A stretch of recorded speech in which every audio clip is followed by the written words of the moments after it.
Este livro está de acordo com a Lei nº 9.610 de 19 de fevereiro de 1998, letra D, inciso 1, artigo 46, livro O Diário de Anne Frank. Apresentação: há 40 anos, no período de ocupação da Holanda pelos nazistas, as famílias Frank e Van Daan, além do Doutor do Céu, todos de origem judaica, refugiaram-se nos fundos de um estabelecimento comercial no centro da cidade de Amsterdão. Nesse esconderijo, essas pessoas permaneceram de julho de 1942 até agosto de 1944, quando foram descobertas. Durante esse período, Anne, a filha mais nova dos Frank, redigiu um diário em alguns cadernos que levara consigo. Neles, registrou todo o tempo que ali viveram. Anne estava, no início de seu diálogo com Kitty, nome que deu ao diário, com 13 anos, momento importante para todo mundo. Para o papel foram, então, todas as suas observações e preocupações com a vida e consigo mesma, o contato com o mundo, com a história e com o outro. Descoberto o anexo secreto, seus ocupantes foram presos, deixando no local seus pertences, que foram resgatados por amigos depois de algum tempo. Dentre os objetos ali deixados, encontrou-se o diário de Anne. Após o término da guerra, transformado em livro, o diário foi traduzido e divulgado ao mundo todo. O editor: espero poder confiar inteiramente em você, como jamais confiei em alguém até hoje, e espero que você venha a ser um grande apoio e um grande conforto para mim. Anne Frank, 12 de junho de 1942. O diário, domingo, 14 de junho de 1942, na sexta-feira, 12 de junho, acordei às 6 horas. Pudera. Era dia do meu aniversário. É claro que eu não tinha permissão para levantar àquela hora, e por isso tive de refrear a minha curiosidade até às 15 para as 7. Aí então não aguentei mais e corri até a sala de jantar, onde recebi as mais efusivas saudações de Morty e Agatha. Logo depois das 7, fui dar bom dia à mamãe e ao papai, e, depois, corri à sala de estar para desembrulhar meus presentes. O primeiro que me saudou foi você, possivelmente o melhor de todos. Sobre a mesa havia também um ramo de rosas, uma planta e algumas peônias. Durante o dia chegaram outros. Ganhei uma porção de coisas de mamãe e papai e fui devidamente presenteada por vários amigos. Entre outras coisas, deram-me um jogo de salão chamado Câmara Escura, muitos doces, chocolates, um quebra-cabeça, um broche, Os Contos e Lendas dos Países Baixos, de Joseph Cohen, Daisy e Suas Férias nas Montanhas, um livro espetacular, e algum dinheiro. Agora posso comprar os mitos da Grécia e Roma, que legal! Liz veio então apanhar-me para irmos à escola. No recreio, distribuí biscoitinhos doces para todo mundo, e então tivemos de voltar às aulas. Agora preciso parar. Até logo. Acho que vamos ser grandes amigos. Segunda-feira, 15 de junho de 1942, minha festa de aniversário foi no domingo de tarde. Passamos um filme de Rin Tin Tin, O Faroleiro. Meus amigos e eu adoramos. Divertimos-nos a valer. Vieram muitos meninos e meninas. Mamãe está sempre querendo saber com quem vou me casar. Nem de longe suspeita que é com Peter Vessel. Um dia, sem corar nem pestanejar, consegui tirar definitivamente essa ideia da cabeça dela. Durante anos, Liz Gosens e Sunny Ultima foram minhas melhores amigas. Mas depois conheci Jopi Dival, na escola secundária israelita. Passamos a andar juntas, e ela é, agora, minha melhor amiga. Liz fez amizade com outra menina, e Sunny frequenta outra escola, onde arranjou novos amigos. Sábado, 20 de junho de 1942, faz alguns dias que não escrevo porque eu quis, antes de tudo, pensar neste diário.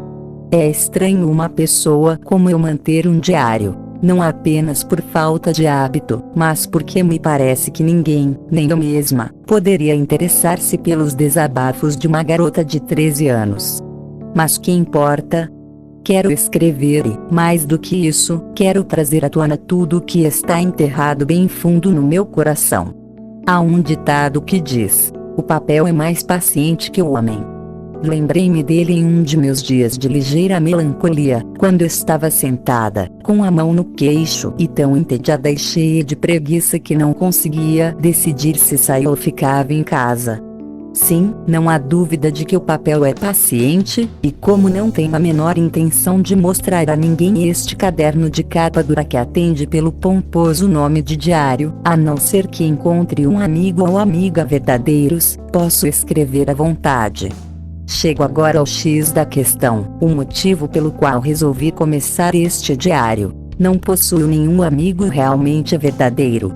Vou explicar isso melhor, pois ninguém há de acreditar que uma menina de 13 anos se sinta sozinha no mundo. Aliás, nem é esse o caso. Tenho meus pais, que são uns amores, e uma irmã de 16 anos. Conheço mais de 30 pessoas a quem poderia chamar de amigas, e tenho uma porção de pretendentes doidos para me namorar e que, não o podendo fazer, ficam me espiando, na classe, por meio de espelhinhos. Tenho parentes, tios e tias, que também são uns amores, além de um lar agradável. Aparentemente, nada me falta. Mas acontece sempre o mesmo com todos os meus amigos. Gracejos, brincadeiras, nada mais. Jamais consigo falar de algo que não seja a rotina de sempre. O problema é que não conseguimos nos aproximar uns dos outros. Talvez me falte autoconfiança. Seja como for, o fato é esse, e não consigo mudá-lo. Daí, este diário. A fim de destacar na minha imaginação a figura da amiga por quem esperei tanto tempo, não vou anotar aqui uma série de fatos corriqueiros, como faz a maioria.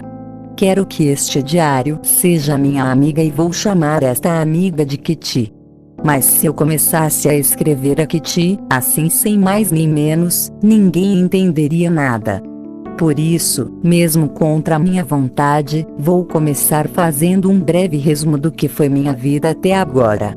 Meu pai tinha 36 anos quando conheceu minha mãe, que na ocasião contava 25. Margot, minha irmã, nasceu em 1926, em Frankfurt. A 12 de junho de 1929, nasci eu, e, como somos judeus, emigramos para a Holanda em 1933, onde meu pai foi designado para o cargo de diretor-gerente da Travizene V. Esta firma mantém estreitas relações com outra firma, a Corenco, que funciona no mesmo edifício e da qual meu pai é sócio. O resto de nossa família, entretanto, sofreu todo o impacto das leis antissemitas de Hitler, enchendo nossa vida de angústias. Em 1938, depois dos pogroms, meus 2 tios, irmãos de minha mãe, fugiram para os Estados Unidos. Minha avó, já contando 73 anos, veio morar conosco. Depois de maio de 1940, os bons tempos se acabaram. Primeiro a guerra, depois a capitulação, seguida da chegada dos alemães. Foi então que, realmente, principiaram os sofrimentos dos judeus. Decretos antissemitas surgiam, uns após outros, em rápida sucessão. Os judeus tinham de usar, bem à vista, uma estrela amarela. Os judeus tinham de entregar suas bicicletas. Os judeus não podiam andar de bonde. Os judeus não podiam dirigir automóveis. Só lhes era permitido fazer compras das 3 às 5, mesmo assim, apenas em lojas que tivessem uma placa com os dizeres: loja israelita. Os judeus eram obrigados a se recolher às suas casas às 8 da noite, e, depois dessa hora, não podiam sentar-se nem mesmo em seus próprios jardins. Os judeus não podiam frequentar teatros, cinemas e outros locais de diversão. Os judeus não podiam praticar esportes publicamente. piscinas, quadras de tênis, campos de hóquei e outros locais para a prática de esportes eram-lhes terminantemente proibidos. Os judeus não podiam visitar os cristãos. Só podiam frequentar escolas judias, sofrendo ainda uma série de restrições semelhantes. Assim, não podíamos fazer isto e estávamos proibidos de fazer aquilo. Mas a vida continuava. Apesar de tudo, Jopi costumava dizer-me: a gente tem medo de fazer qualquer coisa porque pode estar proibido. Nossa liberdade era tremendamente limitada, mas ainda assim as coisas eram suportáveis. Vovô morreu em janeiro de 1942. Ninguém pode imaginar o quanto ela está presente em meus pensamentos e o quanto eu ainda gosto dela. Em 1934 fui para a escola, o Jardim de Infância Montessori, e lá continuei. Ao terminar o sexto B, tive de despedir-me da senhora K. Foi uma tristeza. Ambas choramos. Em 1941, fui com Margot, minha irmã, para a escola secundária israelita. Ela, para o quarto ano, eu, para o primeiro. Por enquanto, tudo vai bem para nós quatro, e, assim, chega o dia de hoje. Sábado, 20 de junho de 1942, querida Kitty. Vou principiar já. Tudo está tranquilo neste momento. Mamãe e papai saíram, e Margot foi jogar ping-pong com alguns amigos. Eu também tenho jogado um bocado de ping-pong, ultimamente. Nós, jogadores de ping-pong, adoramos sorvete, principalmente no verão, quando sentimos mais calor por causa do jogo. Assim, quase sempre, ao final do jogo, vamos todos para a sorveteria mais próxima, a Delphi ou a Oasis, onde são permitidos judeus. A Oasis geralmente está cheia, e em nosso grande círculo de amigos sempre há algum cavalheiro generoso ou namorado que nos oferece uma quantidade de sorvete muito maior do que a que conseguiríamos devorar em uma semana. Você deve estar admirada por eu estar falando de namorados, na minha idade. Mas, o que é que eu posso fazer? Ninguém pode evitar isso na minha escola. Sempre que um menino pede para vir comigo para casa, de bicicleta, e começamos a conversar, uma em cada 10 vezes, é certo que ele se vai apaixonar loucamente e não vai mais me perder de vista. É claro que depois de algum tempo isso esfria, ainda mais que não dou muita bola para seus olhares ardentes, e vou em frente, pedalando despreocupadamente. Se as coisas vão longe demais e eles falam em ir lá em casa falar com papai, dou uma guinada na bicicleta, deixo minha mala cair, e quando o garoto estaca, para apanhá-la, já tratei de mudar de assunto. Esses são os tipos mais inocentes. Há outros que atiram beijos ou tentam segurar-nos pelo braço. Nesse caso, estão definitivamente batendo na porta errada. Salto da bicicleta e recuso-me a seguir em sua companhia, e, fingindo-me insultada, digo-lhes claramente que não me interessam. Pronto, os alicerces de nossa amizade estão lançados. Até amanhã. Sua Anne. Domingo, 21 de junho de 1942, querida Kitty. A turma B1 está tremendo, e o motivo é que breve vai haver uma reunião de professores. Estamos a conjecturar sobre quem vai passar de ano e quem vai repetir. Miep de Jong e eu divertimos-nos à beça só de ver Vim e Jacques, os dois garotos que se sentam atrás de nós. Acho que não vai lhes sobrar um tostão para as férias, de tanto que apostam. Você vai passar, não vou, vai, o dia inteirinho. Nem mesmo os pedidos de Miep para se calarem nem minhas explosões de zanga surtem efeito. Em minha opinião, um quarto da classe devia ficar onde está. Não há dúvida de que existem uns malandrões de marca maior, mas os professores são também um bocado venais, e só espero que desta vez sejam justos, para variar. Por meus amigos e por mim, não tenho medo. Havemos de passar nem que seja raspando, embora eu não confie muito na minha matemática. Enfim, só nos resta esperar com paciência. Enquanto isso, procuramos nos animar uns aos outros. Dou-me bem com todos os meus professores, 9 ao todo, 7 homens e 2 mulheres. O senhor Keptor, o velho professor de matemática, ficou aborrecido comigo um bocado de tempo, por eu falar demais.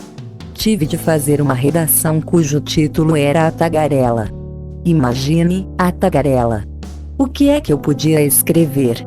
De qualquer forma, anotei em minha agenda e tratei de ficar bem quieta. Naquela noite, ao terminar meus deveres de casa, meu olhar caiu sobre o tal título escrito na agenda. Fiquei pensando, enquanto mordiscava o cabo da caneta tinteiro, que qualquer um pode rabiscar algumas tolices, com letra bem grande e espaçada, mas a dificuldade era provar, acima de tudo, a necessidade que se tem de falar. Pensei e então, subitamente, tive uma ideia. Ao terminar as 3 páginas pedidas, dei-me por satisfeita. Meu argumento foi o de que falar muito é uma característica tipicamente feminina e que eu faria o possível para controlar-me, mas jamais ficaria completamente curada. Visto que minha mãe falava ainda mais do que eu, como podia lutar contra as leis da hereditariedade? O senhor Keptor acabou rindo dos meus argumentos, mas como eu continuasse a falar, passou-me um novo trabalho. Desta vez o título era A Incurável Tagarela. Entreguei a redação, e o senhor Keptor não teve queixas durante 1 ou 2 aulas. Mas na terceira, porém, irritado, não se conteve. Como castigo por falar demais, Anne vai fazer uma composição intitulada Quack, Quack, Quack, fala Dona Pata. A turma toda caiu na gargalhada e eu também ri, se bem que minhas invencionices, nesse assunto, já estivessem esgotadas. Precisava pensar numa coisa nova e original. Por sorte, minha amiga Sunny tem jeito para escrever poesia e se ofereceu para me ajudar, fazendo toda a composição em verso. Pulei de alegria. Keptor quisera fazer-me de tola com aquele tema ridículo, mas eu ia fazer o feitiço virar contra o feiticeiro e fazer com que toda a turma risse dele. Terminamos o poema, e ele ficou perfeito. Era a história de uma pata-mãe e de um cisne-pai que tiveram 3 patinhos. Os patinhos acabaram sendo mortos a bicadas pelo pai por grasnarem demais. Felizmente Keptor entendeu a brincadeira, leu o poema em voz alta, com comentários, para a turma toda e para várias outras turmas. Desde então, eu falo e não recebo dever adicional. Keptor chega mesmo a gracejar a meu respeito. Sou a Anne. Quarta-feira, 24 de junho de 1942, querida Kitty. O calor está terrível, e estamos positivamente derretendo, mas mesmo assim, temos que ir a pé a todos os lugares. Só agora vejo como era gostoso andar de bonde, mas esse é um luxo proibido aos judeus. Temos mesmo de andar a pé. Ontem, à hora do almoço, fui ao dentista, na Janwikenstraat. É bem longe, da escola hasta Distinirtuinen. Durante a tarde, na aula, quase adormeci. Felizmente a assistente do dentista foi muito gentil e me deu um copo de água, ela é muito boa pessoa. Aos judeus só é permitido andar de barca. Há um pequeno barco que sai de Joseph Israelskade, e o homem nos levou assim que lhe pedimos. Não é por culpa do povo holandês que estamos passando todos esses vexames. Eu bem que gostaria de não precisar ir à escola, pois minha bicicleta foi roubada durante os feriados da Páscoa, e papai entregou-a de mamãe, por segurança, a uma família cristã.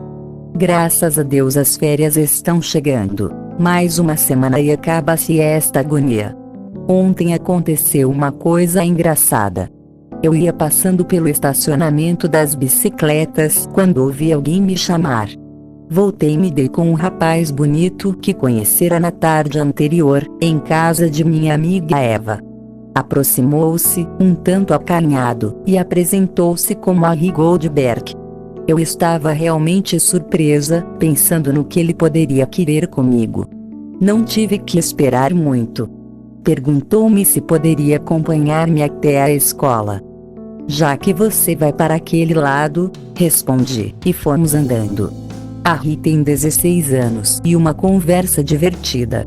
Hoje de manhã estava de novo à minha espera e acho que daqui pra diante vamos nos encontrar sempre. Sua Anne. Terça-feira, 30 de junho de 1942. Querida Kitty. Até hoje, não tive um minuto de folga para escrever a você. Passei o dia de quinta-feira com amigos. Sexta, tivemos visitas, e assim tem sido até hoje. A Ri e eu ficamos nos conhecendo melhor esta semana, e ele contou-me muita coisa sobre sua vida. Veio sozinho para a Holanda e mora com os avós. Os pais estão na Bélgica. A Ri tinha uma namorada chamada Fanny. Eu a conheço. É uma criatura sem sal nem pimenta. Depois de me conhecer, a Ri está percebendo que, ao lado de Fanny, não fazia mais do que sonhar de olhos abertos. Quanto a mim, parece que lhe sirvo de estimulante conservando bem acordado. Veja você como cada pessoa tem sua utilidade e que estranhas utilidades temos às vezes. Jopi dormiu aqui, sábado à noite, mas no domingo foi para a casa de Liz, e eu fiquei aqui a me aborrecer tremendamente. A Ri devia aparecer à noite, mas às 6 da tarde telefonou. Quando atendi, ele disse: "Aqui fala Ri Goldberg. Por favor, gostaria de falar com Anne." "Sim, a Ri. É Anne quem fala." "Alô, Anne, como vai?" "Muito bem, obrigada. Sinto muito, não posso aparecer aí hoje à noite, mas preciso falar com você. Posso ir aí por uns 10 minutos?" "Claro. Estou esperando." "Até logo." "Até logo. Vou para aí agora mesmo." Desligou o telefone. Depressa, mudei de vestido e dei um jeitinho no cabelo. Fui então esperá-lo à janela, um tanto nervosa. Afinal, avistei-o. Não sei como não disparei a escada abaixo. Em vez disso, esperei com paciência que ele tocasse a campainha e só então disse. Ele rompeu porta adentro assim que atendi. "Anne, minha avó acha que você é ainda muito criança para estar saindo sempre comigo e que eu devia ir à casa dos Leurs, mas não sei se você sabe que não estou mais saindo com Fanny." "Não, por quê? Vocês brigaram?" "Não, nada disso. Eu apenas disse a Fanny que já não estávamos nos entendendo bem e que talvez fosse melhor terminar o namoro, mas que ela sempre seria bem-vinda em nossa casa e que eu esperava também ser bem recebido na casa dela. Sabe, eu pensei que Fanny estivesse saindo com outro rapaz e a tratei à altura. Mas não era verdade. Agora, meu tio acha que eu devo pedir desculpas a Fanny, mas eu não quero fazer isso. Resolvi, portanto, terminar tudo. Enfim, essa foi uma razão, entre muitas.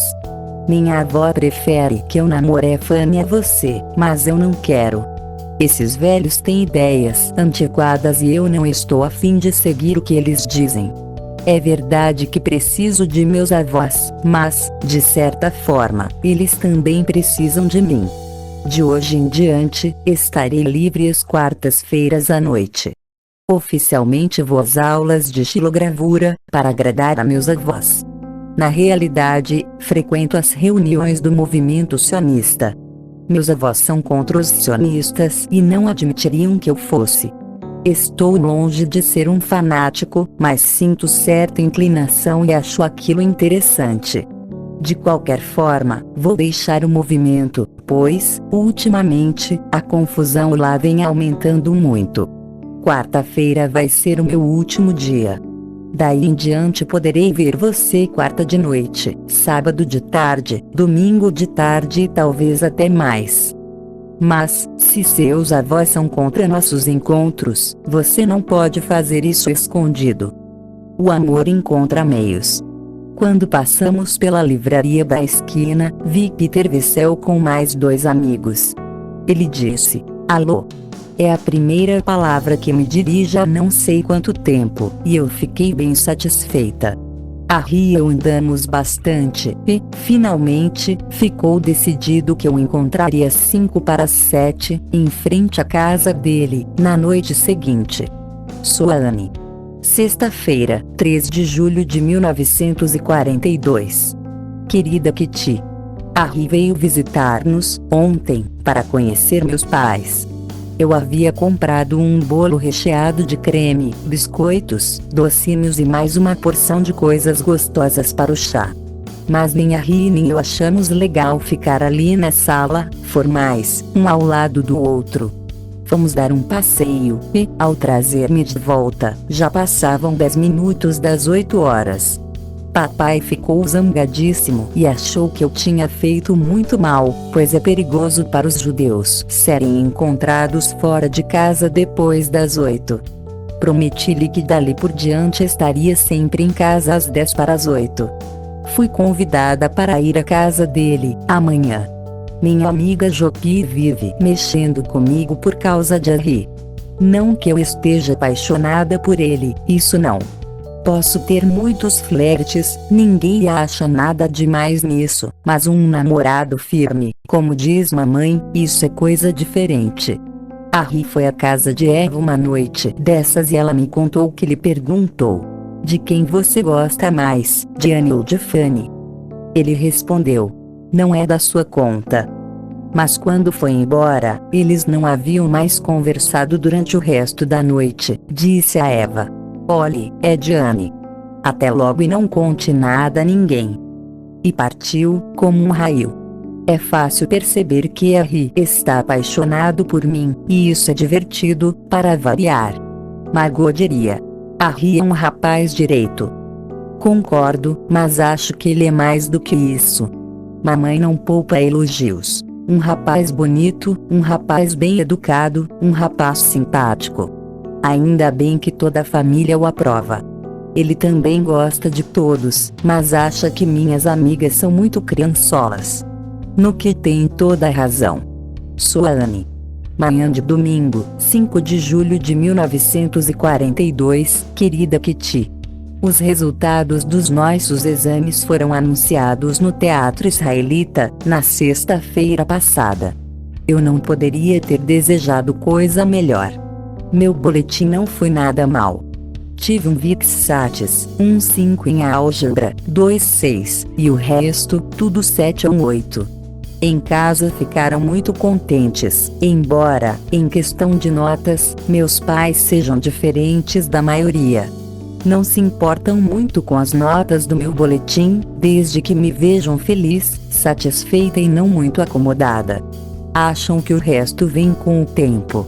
Eu penso exatamente o contrário. Não quero ser uma aluna. Realmente eu deveria estar cursando o 7º ano da escola Montessori, mas fui aceita na escola secundária israelita. Quando todas as crianças judias tiveram de ir para escolas israelitas, o diretor aceitou-nos, Liz e eu, condicionalmente, e após um pouco de persuasão. Confiou em nós e não quero desapontá-lo. Margot, minha irmã, também recebeu o boletim, brilhante, como sempre. Passaria com louvor, se isso existisse em nossa escola, tão inteligente ela é. Papai, ultimamente, está sempre em casa, pois não tem o que fazer no escritório. Deve ser horrível a pessoa se sentir sobrando. O Sr. Copus tomou conta da Travis e o Sr. Kraler da firma Cole & Co. Há dias, quando caminhávamos pela pracinha, papai falou pela primeira vez em nos escondermos. Perguntei-lhe por que falava nisso. Bem, Anne, respondeu ele, você sabe que há mais de um ano estamos transportando víveres, roupas e mobília para a casa dos outros. Não queremos que os alemães nos apreendam os víveres e muito menos que nos deitem as garras em cima.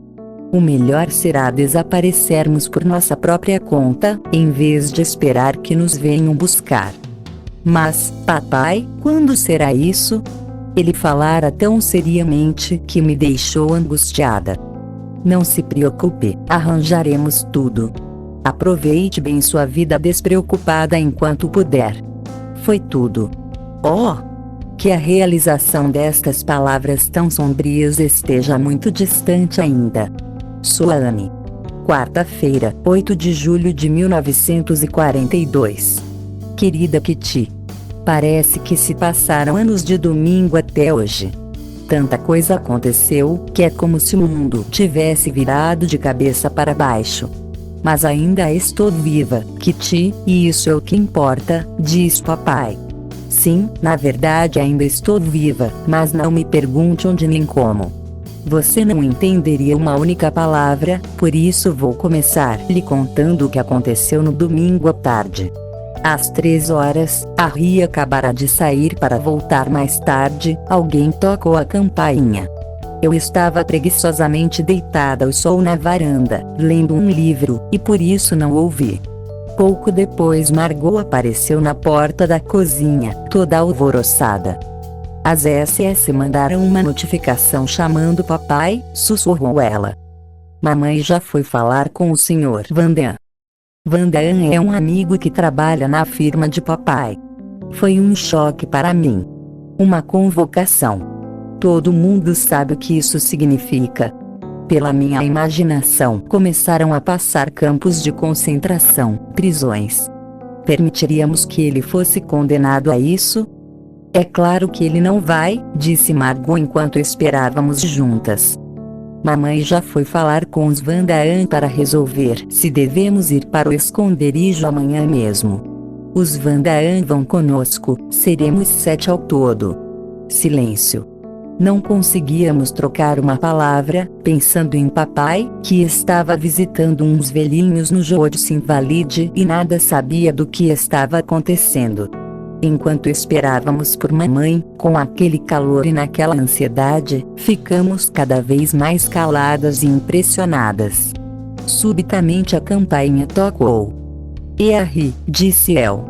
Margot segurou-me, recomendando-me que não abrisse a porta, mas isso nem foi necessário, pois ouvimos mamãe e o Sr. Van Daan conversando com a Ria lá embaixo. Pouco depois entraram, trancando a porta. A cada toque de campainha Margot e eu nos esgueirávamos até a porta, espiando com cuidado para ver se era papai. Não devíamos abrir a porta para ninguém mais. Mamãe pediu que Margot e eu saíssemos da sala, pois o Sr. Van Daan precisava lhe falar a sós. Sozinhas no quarto, Margot contou-me que a convocação não fora para papai, mas para ela. Fiquei mais assustada ainda e pus-me a chorar. Margot tem 16 anos. Será que eles levavam meninas dessa idade, sozinhas? Graças a Deus ela não vai. Mamãe mesma afirmou isso.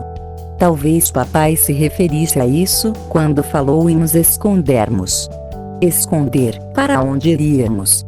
Para a cidade, para o campo, para uma casa ou um chalé? Mas quando, como e onde? Eu sabia que não podia formular essas perguntas, mas, por outro lado, não conseguia tirá-las da cabeça. Margot e eu começamos a guardar nossas coisas mais importantes nas pastas da escola. A primeira que guardei foi este diário, depois os rolinhos de cabelo, lenços, os livros da escola, um pente, velhas cartas. Guardei as coisas mais incríveis, ao pensar que nos íamos esconder. Não me arrependo, recordações valem muito mais do que vestidos. Papai chegou finalmente às 5 horas, e telefonamos ao Sr. Copus para saber se podíamos ir lá à noite. Van Daan foi apanhar Miep. Miep trabalha com papai desde 1933, e tornou-se nossa amiga íntima, tanto quanto Ink, com quem se casou há pouco tempo. Miep chegou e enfiou em sua sacola alguns sapatos, vestidos, casacos, roupas de baixo e meias, prometendo voltar à noite. A casa recaiu em silêncio. Ninguém quis comer nada, o calor continuava intenso, e tudo se tornou estranho. Alugávamos o quarto grande, de cima, a um tal Sr. Goldsmith, homem divorciado, de seus 30 anos. Logo naquela noite ele parecia não ter mais nada a fazer, e ficou conosco até às 10 horas sem que pudéssemos livrar-nos dele, a não ser que cometêssemos alguma indelicadeza. Às 11, Miep e Van Santen voltaram. Novamente, meias, sapatos, livros e roupas de baixo desapareceram na bolsa de Miep e nos enormes bolsos de Henk, até que, por volta de 11h30, eles próprios desapareceram. Eu estava exausta e, apesar de saber que aquela seria a última noite que dormiria em minha própria cama, peguei no sono imediatamente, só acordando na manhã seguinte, às 5h30, quando mamãe me chamou. Felizmente, o calor não estava tão intenso como no domingo. Uma chuva morna e constante caiu o dia inteiro. Vestimos montes de roupas, como se fôssemos viajar para o Polo Norte, com a única intenção de levá-las conosco. Nenhum judeu em nossa situação sonharia sequer em sair à rua carregando uma mala com roupas. Eu vestia 2 camisetas, 3 calcinhas, um vestido e, sobre ele, uma saia, uma jaqueta, um casaco de verão, 2 pares de meia, sapatos de amarrar, um capuz de lã, um cachecol e mais algumas coisas. Estava quase sufocando antes de sair, mas ninguém tomou conhecimento disso. Margot encheu a sacola com livros da escola, foi apanhar a bicicleta e saiu atrás de Miep para o desconhecido, pelo menos eu nem imaginava para onde. Imagine que eu ainda não sabia onde seria o nosso esconderijo. Às 7h30 fechamos a porta atrás de nós. Morty, minha gatinha, foi a única criatura de quem me despedi. Ela ficaria com os vizinhos e seria bem tratada. Isso ficará escrito em uma carta dirigida ao Sr. Goldsmith. Havia meio quilo de carne na cozinha para a gata, a mesa do café ainda estava posta com as xícaras e pratos usados, as camas desfeitas, tudo dando a impressão de uma partida precipitada. Mas naquele momento não estávamos preocupados com impressões, só pensávamos em sair, fugir dali e chegar em segurança, nada mais. Continua amanhã. Suane. Quinta-feira, 9 de julho de 1942, querida Kitty. Saímos debaixo de uma chuva torrencial, papai, mamãe e eu, cada qual com uma pasta de escola e uma sacola de compras abarrotada até a boca de tudo que pudemos colocar lá dentro. As pessoas que iam para o trabalho olhavam-nos com simpatia. Podia-se notar em seus rostos o quanto sentiam por não poderem oferecer-nos condução, mas ali estava a chamativa estrela amarela que falava por si mesma. Só depois de já estarmos a caminho é que mamãe e papai começaram a me dizer alguma coisa do plano.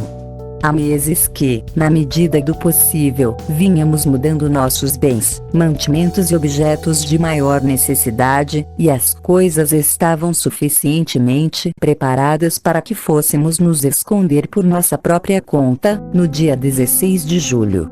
O plano tivera de ser antecipado 10 dias por causa da convocação, e, desse modo, nossas acomodações não estariam muito bem organizadas, mas teríamos de nos acomodar da melhor forma possível.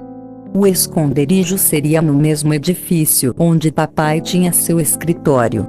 É uma coisa difícil de entender, porém mais tarde explicarei.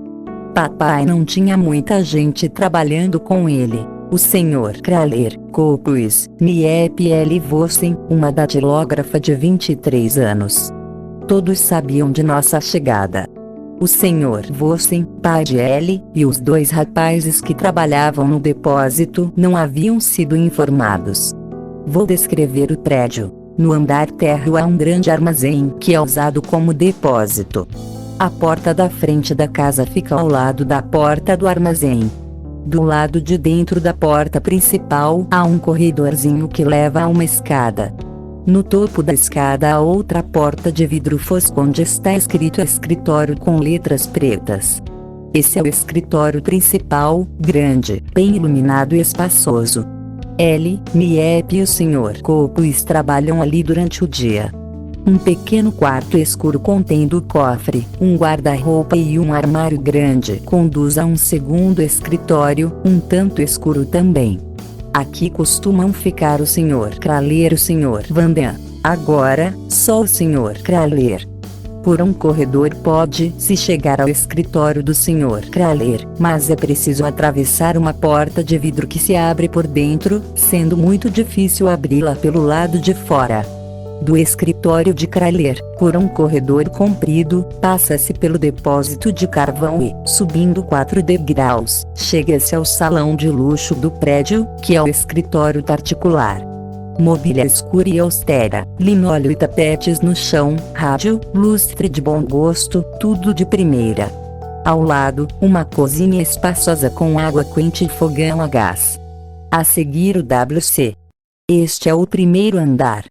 Uma escada de madeira liga o corredor de baixo com o andar superior. Em cima há um pequeno patamar e, de cada extremidade deste, sai uma porta.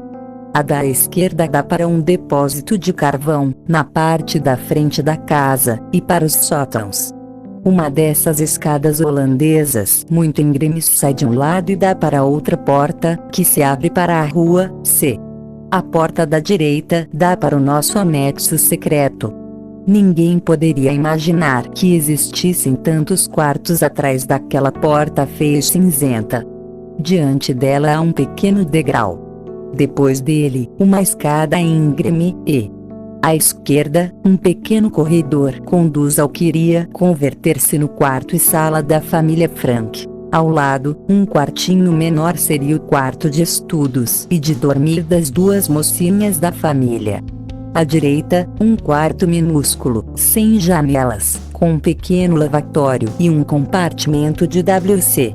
Dali sai outra porta que dava para o meu quarto de Margot. Se você subir a próxima escada e abrir a porta lá em cima, vai ficar espantada de ver, nesta velha casa ao lado do canal, um quarto tão amplo e claro. Nesse quarto há um fogão a gás e uma pia. O quarto havia sido utilizado como laboratório. Agora, esta é a cozinha do casal Van Damme, além de ser a sala de estar, de jantar e a copa de todos nós. O apartamento de Peter Van Damme será um minúsculo quarto corredor. Junto ao patamar do segundo andar existe também uma água furtada. Bem, agora você já foi apresentada ao nosso lindo anexo secreto. Sou a Anne. Sexta-feira, 10 de julho de 1942, querida Kitty. Espero não a ter aborrecido com minhas minuciosas descrições da nossa nova casa, mas achei bom você saber onde viemos parar. Mas, continuando a história, lembra-se, eu ainda não havia terminado. Ao chegarmos a Prinsengracht, Miep nos levou rapidamente para o nosso anexo secreto e, fechando a porta atrás de nós, deixou-nos sozinhos. Margot já se encontrava lá, pois viera muito mais depressa, de bicicleta. A sala de estar e todos os outros cômodos estavam incrivelmente atulhados. Todas as caixas de papelão que haviam sido mandadas para o escritório, meses antes, estavam amontoadas no assoalho e sobre as camas. O quarto menor estava entupido até o teto com roupa de cama. Era preciso começar a arrumação imediatamente, se quiséssemos dormir em camas decentes naquela noite. Mamãe e Margot não estavam em condições de mover uma palha. Atiraram-se sobre as camas por fazer, exaustas, sentindo-se infelizes e não sei mais o que. Mas os 2 faxineiros da família, papai e eu, pusemos mãos à obra imediatamente. Passamos o dia inteirinho a desfazer caixas e arrumar armários, martelando e limpando até cairmos de cansaço. Não comemos nada quente o dia todo, mas nem ligamos. Mamãe e Margot não comeram por estarem cansadas e nervosas demais, e papai e eu por estarmos muito ocupados. Terça-feira continuamos o trabalho interrompido na véspera. Ellie e Miep foram buscar nossas rações, papai melhorou o deficiente sistema de blackout da casa, esfregamos o chão da cozinha e assim continuamos lidando o dia inteiro. Até quarta-feira não tive um pingo de tempo para pensar na grande mudança ocorrida em minha vida. Só agora arranjei alguns minutos para contar a você tudo o que aconteceu e, ao mesmo tempo, situar-me dentro dos acontecimentos passados e dos que ainda estão por vir. Soane. Sábado, 11 de julho de 1942. Querida Kitty. Mamãe, papai e Margot não conseguem se acostumar com o relógio de Westertoren, que marca as horas a cada 15 minutos. Eu já me acostumei. Aliás, gostei muito dele desde o primeiro dia, à noite. Então, parece um amigo fiel. Imagino que você vai querer saber como se sente uma pessoa que desaparece. Pois confesso que eu também ainda não sei. Acho que neste lugar nunca vou me sentir realmente em casa, o que não significa, porém, que eu deteste. Sinto como se estivesse em férias, morando em uma pensão esquisita. Talvez seja uma comparação meio doida, mas é assim que eu sinto. O anexo secreto é o esconderijo ideal. Embora seja meio inclinado para um lado e um tanto úmido, tenho certeza de que não existe esconderijo melhor em toda Amsterdã e, talvez, em toda a Holanda. Nosso quarto, a princípio, parecia muito nu, sem nada nas paredes, mas graças a papai, que havia mandado antecipadamente minha coleção de cartões postais e de retratos de artistas de cinema, com o auxílio de cola e de um pincel, transformamos as paredes num quadro imenso. Assim ficou muito mais alegre. Assim que os Vandaan chegarem, apanharemos madeira do sótão e faremos alguns armários para as paredes e outras coisinhas para tornar o ambiente mais acolhedor. Margot e mamãe estão agora um pouco melhor. Ontem mamãe foi para a cozinha pela primeira vez, desde que chegamos. Foi fazer uma sopa, mas acabou se distraindo, conversando lá embaixo, e se esqueceu completamente das ervilhas, que se queimaram, viraram carvão, não havendo quem as desgrudasse da panela. O Sr. Copus trouxe-me um livro chamado Anuário dos Jovens. Ontem, nós 4 fomos ao escritório particular e ligamos o rádio. Mas eu fiquei tão apavorada que implorei a papai que subisse comigo. Mamãe, compreendendo o que eu sentia, subiu também. Tememos, também, que os vizinhos ouçam ou suspeitem de qualquer coisa anormal.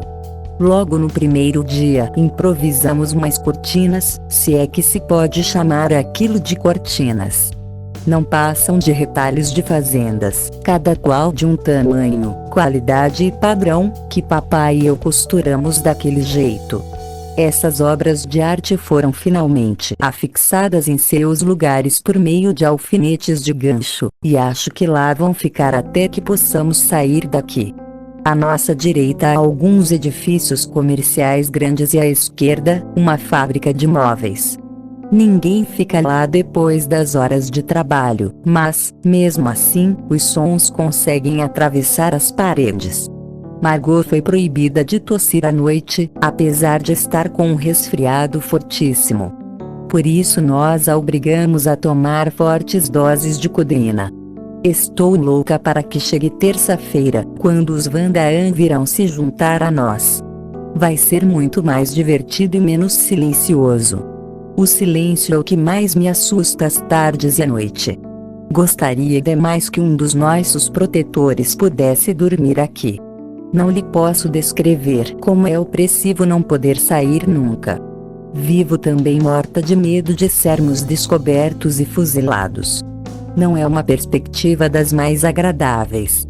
Temos de falar baixinho e pisar de leve durante o dia para que o pessoal do depósito não nos ouça. Alguém está me chamando. Soane. Sexta-feira, 14 de agosto de 1942. Querida Kitty. Abandonei-a durante o mês inteiro, mas, francamente, as novidades são tão poucas por aqui, que não encontro nada interessante ou divertido para contar a você. Os Vandaan chegaram no dia 13 de julho. Pensávamos que chegariam no dia 14, mas de 13 a 16 os alemães andaram fazendo convocações à torto e à direito, criando grande desassossego. Assim, por segurança, resolveram vir mais cedo. Melhor um dia antes, e a tempo, do que um dia depois e tarde demais.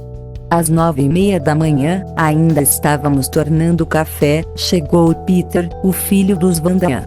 Ele não tem ainda 16 anos. É um rapazinho molenga, tímido e desajeitado.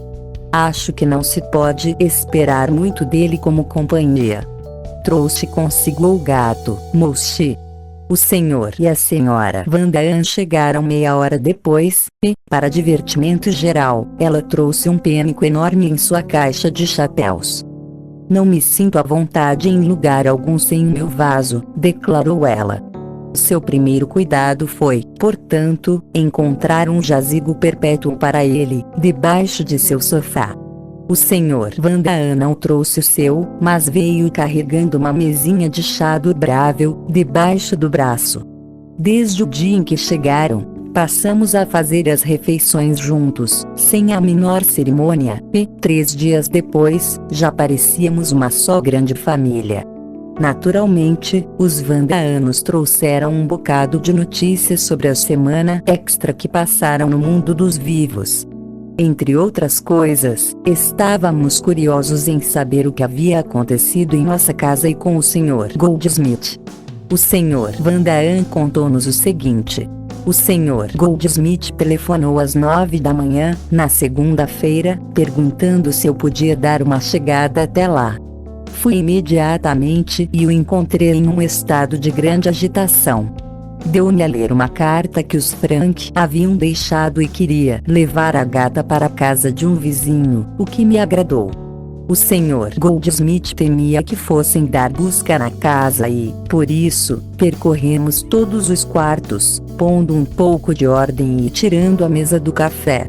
De repente descobri sobre a escrivaninha do Sr. Frank um bloco no qual estava escrito o endereço de Maastricht. Embora eu soubesse que tinha sido deixado de propósito, fingi grande choque e surpresa e pedi ao Sr. Goldsmith que rasgasse aquele malfadado papel imediatamente. Continuei fingindo que nada sabia acerca do desaparecimento de vocês, mas, depois do papelzinho, tive uma ideia luminosa. Sr. Goldsmith, disse eu, de repente percebi a que se refere aquele papel. Há uns 6 meses, mais ou menos, esteve no escritório um oficial de alta patente que parecia muito amigo do Sr. Frank que se ofereceu para ajudá-lo em caso de necessidade. Estava sediado em Maastricht. Creio que foi fiel à sua palavra e que arranjou alguma maneira de mandá-los para a Bélgica ou para a Suíça. Talvez seja conveniente eu dizer isso aos amigos que perguntarem por eles, sem, é claro, mencionar a palavra Maastricht. Com estas palavras, deixei a casa. Muitos de seus amigos já sabem do sucedido, visto que a história já me foi contada por vários deles. Divertimos-nos a valer com a história e rimos ainda mais quando o Sr. Van Damme nos contou como a imaginação das pessoas é capaz de deturpar os fatos reais. Uma família, por exemplo, nos vira passar de bicicleta, muito cedo, enquanto uma senhora afirmara, com toda a segurança, que um carro militar nos viera apanhar no meio da noite. Soane. Sexta-feira, 21 de agosto de 1942, querida Kitty. A entrada do nosso esconderijo já foi devidamente disfarçada. O Sr. Kraler achou melhor colocar uma estante de livros diante da nossa porta, porque muitas casas estão sendo revistadas em busca de bicicletas escondidas. É claro que a estante tem que ser removível, para que possa ser aberta, como uma porta.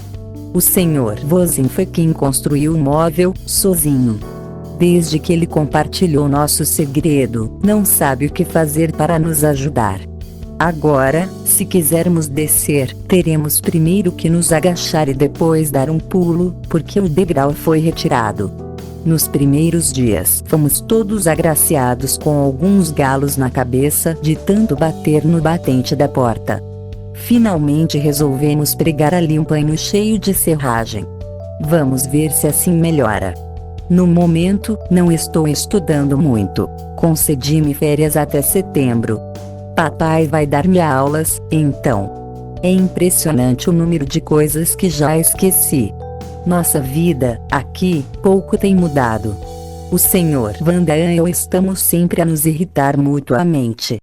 Com Margot acontece justamente o contrário, pois ele gosta muito dela.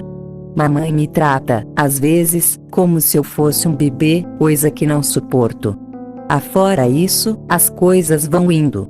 Não consigo gostar de Peter, ele é tão chato. Passa a maior parte do tempo deitado preguiçosamente na cama. Faz, então, algum trabalho de carpintaria e logo volta a cochilar mais um pouco. Que camarada bobo!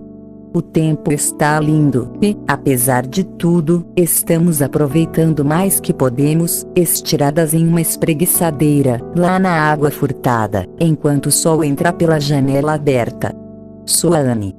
Quarta-feira, 2 de setembro de 1942. Querida Kitty. O senhor e a senhora Vandahan tiveram uma briga terrível. Nunca vi coisa igual em minha vida. Mamãe e papai jamais sonhariam em gritar daquela maneira um com o outro. E o motivo foi tão banal que tudo acabou não passando de um desperdício de fôlego. Enfim, cada um como Deus o fez. Naturalmente foi muito desagradável para Peter, que não pode tomar partido e teve de ficar olhando. Ninguém o leva a sério. É cheio de fricotes e muito preguiçoso. Ontem, ficou todo nervoso ao descobrir que sua língua estava azul em vez de vermelha. Esse estranho fenômeno da natureza desapareceu tão rapidamente como chegou. Hoje apareceu com um cachecol enrolado no pescoço, porque está com torcicolo. Além disso, Sua Excelência queixa-se de lumbago. Não é raro, também, queixar-se de dores em volta do coração, rins e pulmões. Acho que ele é hipocondríaco, não é esse o nome que se dá a essa gente? Entre mamãe e a senhora Vandahan as coisas estão começando a ficar feias também, e há motivos para isso. Basta dizer, por exemplo, que a senhora Vandahan retirou do armário comum de roupa da casa seus 3 lençóis.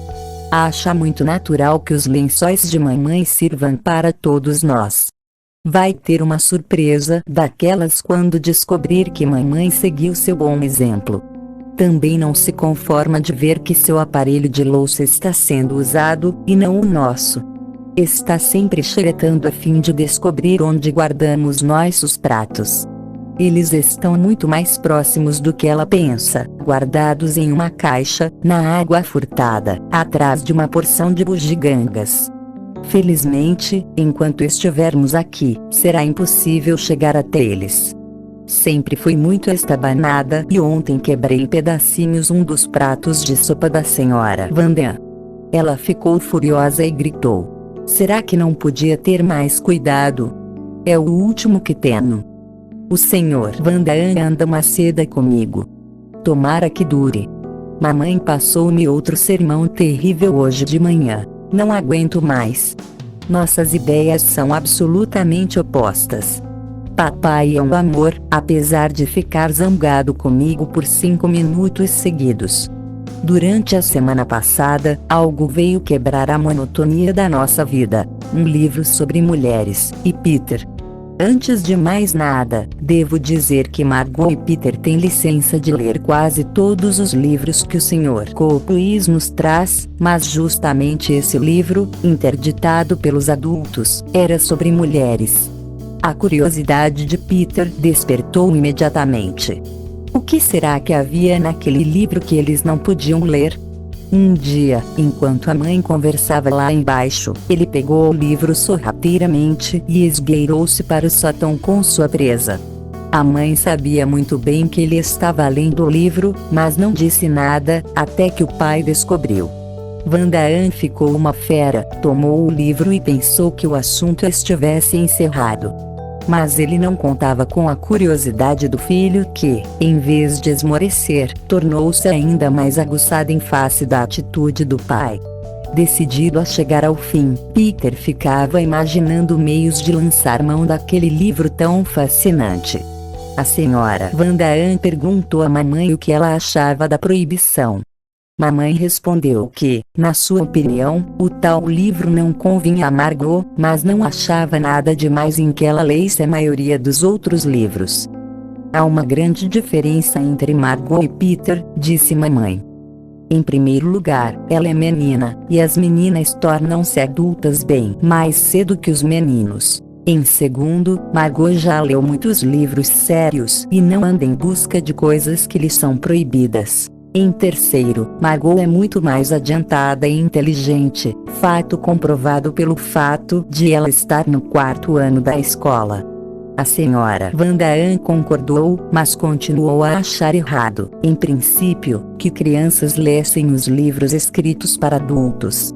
Nesse meio tempo Peter descobriu que havia uma determinada hora do dia em que ninguém se preocupava com ele nem com o livro. Era 7:30 da noite, quando todos se reuniam no escritório particular para ouvir rádio.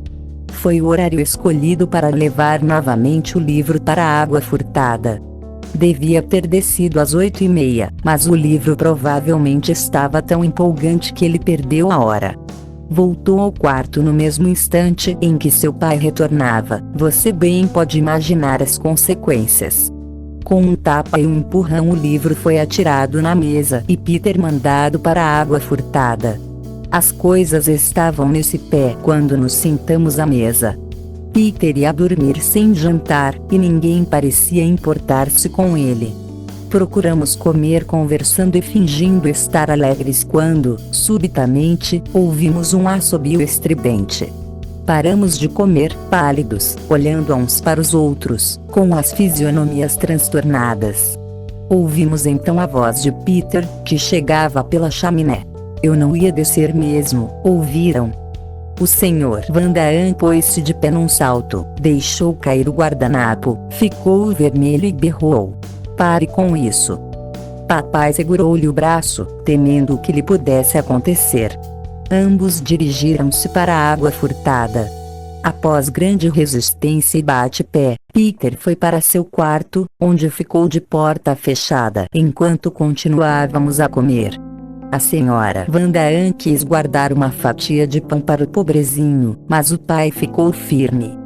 Se ele não pedir desculpas imediatamente, dormirá na água furtada. Todos nós protestamos, pois achamos que passar sem jantar já era castigo suficiente. Além do mais, Peter podia apanhar um resfriado e não poderíamos chamar um médico.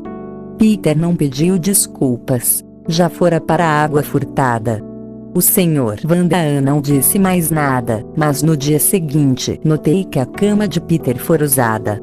Às 7 horas Peter retornou à água furtada, mas papai conseguiu persuadi-lo a voltar por meio de algumas palavras amigas. Durante 3 dias as caras se mantiveram fechadas e os silêncios, obstinados. Depois, tudo voltou ao normal. Suane.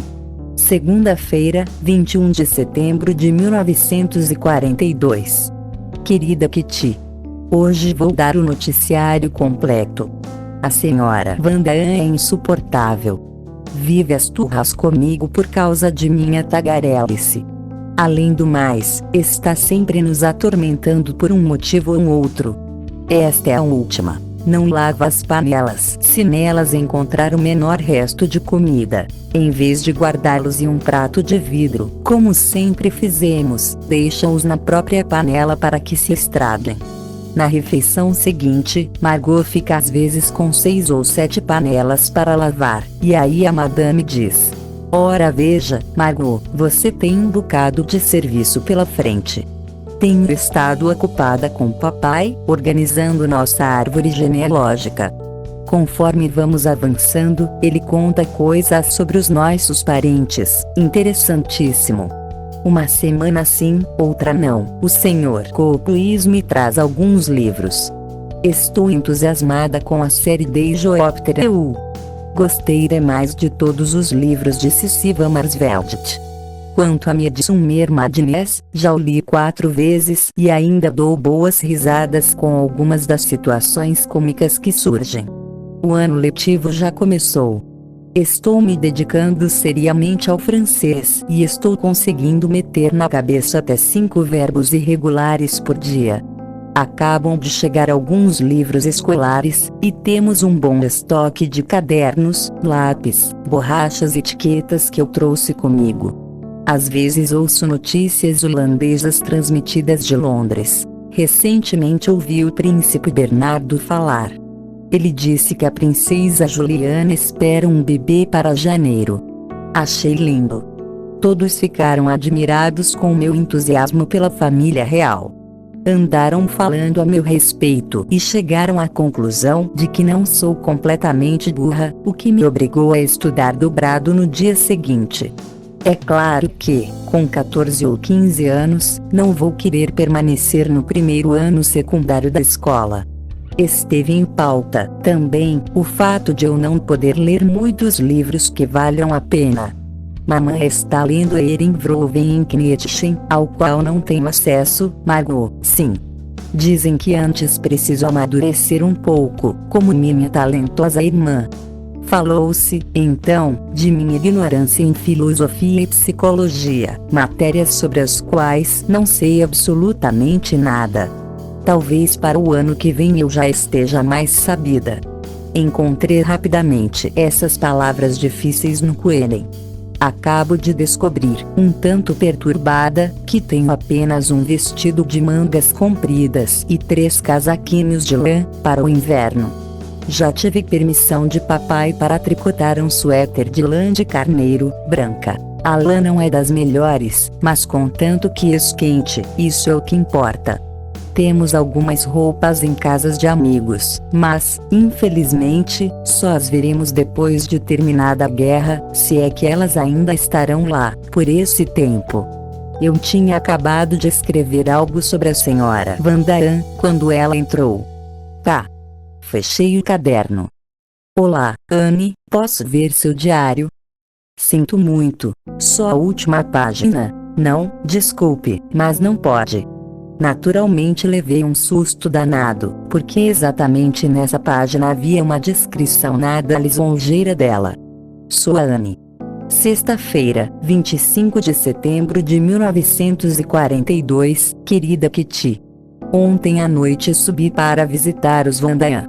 De vez em quando vou até lá para bater um papo. Uma vez ou outra é até divertido. Nessas ocasiões comem-se biscoitos de traça, a lata de biscoitos fica guardada num armário cheio de remédio contra a traça, e bebe-se limonada. Ontem falamos sobre Peter. Contei-lhes que tenho costume de fazer festinhas em meu rosto e que eu gostaria que ele parasse com isso, pois não sou muito chegada a patas de meninos. De um modo bem peculiar aos pais, perguntaram-me se eu não poderia ser mais gentil com Peter, porque ele, com toda a certeza, gostava muito de mim. Pensei comigo, só faltava essa. E disse: oh, não. Imagine isso. Eu disse que achava Peter muito sem graça, mas que talvez fosse timidez, pois a maioria dos meninos que não tem muito contato com meninas é assim. Devo reconhecer que o Comitê de Refugiados do Anexo Secreto, seção masculina, é um bocado astucioso. Vou lhe contar o que fizeram para que notícias nossas chegassem até o Sr. Van Dijk, representante geral da Travese Grande, amigo que escondeu em sua casa alguns pertences nossos. Datilografaram uma carta para um químico na Zelândia do Sul, que tem negócios com a nossa firma. Fizeram a coisa de tal modo que ele terá de mandar a resposta inclusa em envelope endereçado para o escritório. Assim, quando esse envelope voltar da Zelândia, a carta inclusa será retirada e substituída por uma mensagem escrita com a letra de papai, como sinal de vida. Ao ler a carta, Van Dijk não suspeitará de nada. Escolheram especialmente a Zelândia por estar bem próxima à Bélgica e a carta poder passar através da fronteira. Além disso, ninguém pode entrar na Zelândia sem permissão especial, portanto, se acreditarem que estamos lá, não tentarão verificar. Soane.